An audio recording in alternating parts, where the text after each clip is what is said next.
Olá, bem-vindo a mais um vídeo do canal Terapia da Criança.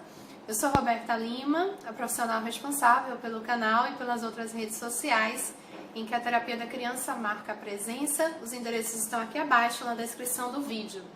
E hoje nós vamos falar sobre os medos na infância. Como é que a gente pode conduzir de uma forma mais tranquila, de uma forma mais assertiva, esses momentos com os pequenos? De antemão, é importante que a gente saiba, que a gente lembre que o medo é uma emoção, como qualquer outra, como a raiva, como a alegria, como a tristeza. E são emoções que a gente vai, inclusive, vivenciar diversas vezes ao longo de toda a nossa vida, em contextos, em situações, em intensidades diferentes. E por isso é importante que a criança tenha essa oportunidade de vivenciar, de experimentar essas emoções desde a infância, tá? Incluindo o medo. Então, a criança, através dessas situações, através dessas experiências, desses pequenos momentos que pra gente às vezes parece meio aparentemente bobo, que a gente não consegue entender como que a criança pode ter aquele medo tão enorme, tão intenso de monstro, por exemplo. Isso é uma oportunidade incrível para a criança construir esse entendimento, do que é a emoção, de reconhecer essa emoção, de nomear essa emoção, de entender o que se passa com o seu corpo quando ela sente essa emoção, porque sim, a emoção, por incrível que pareça, às vezes a gente tende a colocar a emoção na esfera da abstração, mas na verdade a emoção é algo muito concreto, porque é um processo bioquímico. Quando a gente sente medo, por exemplo, existe uma substância que é liberada no nosso corpo, que faz com que o nosso coração bata mais rápido, que a gente tenha uma certa sudorese, que a gente sinta um suor frio, ou que nossa pupila dilate, e não é diferente com a criança. Na verdade, com a criança chega a ser até mais intenso, porque como ela não tem essa referência prévia, tudo para ela é muito novo, então quando ela sente um medo, por exemplo, ela fica imersa, ela fica inundada naquela emoção, tá? Porque para ela é tudo ainda muito difícil de compreender, de nomear, de verbalizar, de vivenciar isso, tá? E lembrando também que uma criança, por exemplo, quando ela tá com medo de monstro, principalmente se for uma criança menor de 7 anos, que ainda tem uma dificuldade muito expressiva de discernir, o que é real e o que é imaginário, então isso tá tudo ainda muito misturado, muito fundido um no outro. Para a criança, quando ela acha que tem um monstro dentro do armário dela, essa possibilidade do monstro sair, e sair do armário e fazer alguma coisa com ela, é extremamente real, tá? Então, por mais que isso lhe pareça bobo, ao seu olhar de adulto, lembre que um dia você também foi criança e que certamente você sentiu algum medo desse, tá? E então lembre, principalmente se for uma criança pequena, como eu lhe falei, essa experiência para ela é extremamente legítima, é real, está acontecendo. Para ela, aquela possibilidade do monstro aparecer é uma ameaça de perigo, sim, e ela fica então no estado de alerta, e a partir do momento que ela sente essa ameaça, ela vai ter toda aquela manifestação fisiológica que eu falei aqui, tá? Então a gente precisa já entender que nesses momentos não é muito indicado, não é muito válido a gente lidar com a criança ridicularizando o medo dela, desmerecendo o medo dela, dizendo para ela que ela não precisa ter medo, que aquilo que ela está sentindo é bobagem, que aquilo que ela está sentindo não é real, porque quando a gente já atua dessa forma, a gente dificulta muito para que a criança entenda o que está acontecendo com ela e se sinta compreendida, porque aquilo para ela é real. Se você vem para ela e diz que não é real simplesmente, ou diz para ela não ter medo, ou diz para ela que aquilo ali é uma bobagem, ela entra num conflito maior, porque ela não está sendo ajudada a compreender.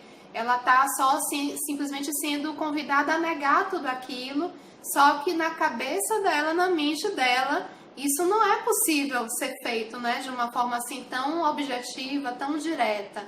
Então, a primeira coisa que a gente deve fazer quando a gente se depara com uma criança que está passando por uma situação de medo é entrar com a empatia, não é? É se colocar no lugar da criança, lembrar dessa questão de que o medo é uma emoção, de que o medo promove uma alteração fisiológica, que a criança certamente está sentindo o coraçãozinho bater mais forte, lembrar que essa questão do real e imaginário ainda é muito, não é, misturado na mente dela, ou seja, legitimar esse medo para a criança, reconhecer esse medo, se colocar no lugar dela. A partir do momento que você reconhece o medo para ela e diz para ela que você entende que ela está sentindo medo, nomeia a emoção, né? Dá um nome a isso, medo, e diz para ela que você entende. De repente você pode dizer também que quando você era criança você também sentia medo de monstro ou de qualquer outra coisa. Né? Converse, mostre isso para que ela possa então compreender e meio que desconstruir, desmistificar essa situação, e de modo que ela também possa se sentir meio que autorizada a sentir aquele medo. Porque muitas vezes o que a gente tenta fazer na tentativa real de ajudar a criança é negar o medo para ela, não é dizer para ela não sentir medo, dizer para ela bloquear essa emoção. E quando a gente pede para uma criança bloquear a emoção, não é assim como nós, enquanto adultos, bloqueamos uma emoção, nós estamos impedindo que essa emoção siga o seu fluxo emocional, não é? Como se fosse a água, não é, do rio correndo para o seu destino, não é? O seu percurso. A gente bloqueia isso, e no que a gente bloqueia, fica mais difícil de a gente se recompor, não é? Da gente se autorregular. Então é importante que você meio que autorize, não é? Na medida que você diz para a criança que aquilo é natural, que aquele medo, realmente você imagina que ela esteja sentindo muito medo, que realmente você imagina que aquele medo faz com que aquele coraçãozinho dela bata mais forte, né? Faça com que ela descreva as sensações dela de repente, né? O que ela sente no corpo. E aí você usa a sua criatividade, tá? Então nessa situação do medo, por exemplo, de repente você pode convidar a criança a pegar uma folha de papel e pedir para ela mostrar para você como é esse monstro. Dá essa oportunidade, porque quando você dá essa oportunidade da criança desenhar o monstro dela, nossa, você está dando espaço para ela falar, para ela se expressar, para ela se sentir escutada. Não é? Ela percebe o seu interesse diante da emoção que ela está sentindo. Ela percebe o seu interesse de ajudá-la, não é? De entendê-la o que está se passando. Então, a expressão através do desenho vai ser maravilhosa, porque aí você convida a criança a desenhar o monstro como ela imagina aquele monstro, colocar aquilo num papel, do tamanho que ela acha que esse monstro é, com as cores que ela acha que esse monstro deve ter, tá? E depois que ela desenhar, deixa ela explicar o desenho dela, tá? E pede para ela lhe dizer, lhe mostrar, lhe apresentar esse monstro, né? Que tá no imaginário dela, mas que é tão real. E aí, de repente, você simplesmente pode olhar para o desenho e falar, nossa, mas esse monstro é horroroso, esse monstro é terrível, até eu fiquei com medo desse monstro também, filho, tá? Quando você faz isso, é a empatia de novo, não é? Agindo a favor de vocês. E aí, depois que você mostra para a criança, não é? Que você entende o que ela está sentindo, você pode começar a partir desse imaginário, que é a via mais acessível para a criança. Você pode simplesmente fazer com que ela, de repente, desenhe alguma coisa engraçada nesse monstro. Tipo, se você colocar um nariz de palhaço aqui nesse monstro, como será que ele fica? E aí a criança vai e faz um nariz de palhaço no monstro, aí vocês começam a dar risada, e aí você pergunta, e aí, você ainda está sentindo medo? Como é o seu medo agora?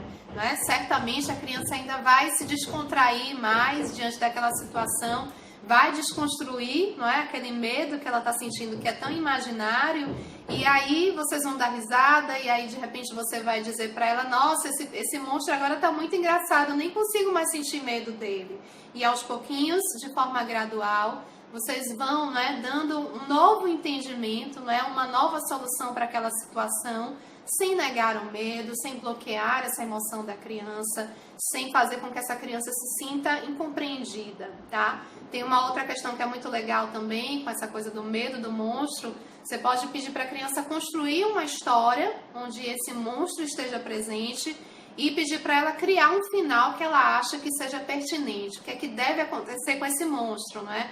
É a forma que ela vai ter, não é? Através do seu convite de construir essa história, é a forma que ela vai encontrar de matar esse monstro dentro dela, tá? Então use a sua criatividade, mas antes, né, coloque no lugar dela, se coloque no lugar dela, entre com o processo da empatia, que certamente você vai conduzir essa situação, né, de uma forma mais tranquila com a criança e vai fazer com que ela compreenda, reconheça, nomeie esse medo e possa experimentá-lo, possa vivenciá-lo, para que ao longo da vida dela, né, ela possa saber lidar com outras situações muito maiores, né, com outros monstros que virão mais adiante, né, na vida dela, mais para frente, depois como adulta também.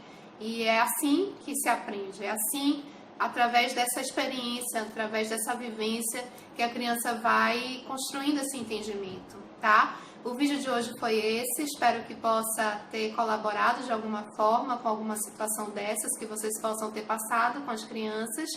Inscreva-se no canal, se tiver alguma dúvida, algum comentário, pode fazer aqui que eu respondo. E até a próxima semana, até o próximo vídeo. Grata pela atenção. Tchau, tchau, gente. Um abraço.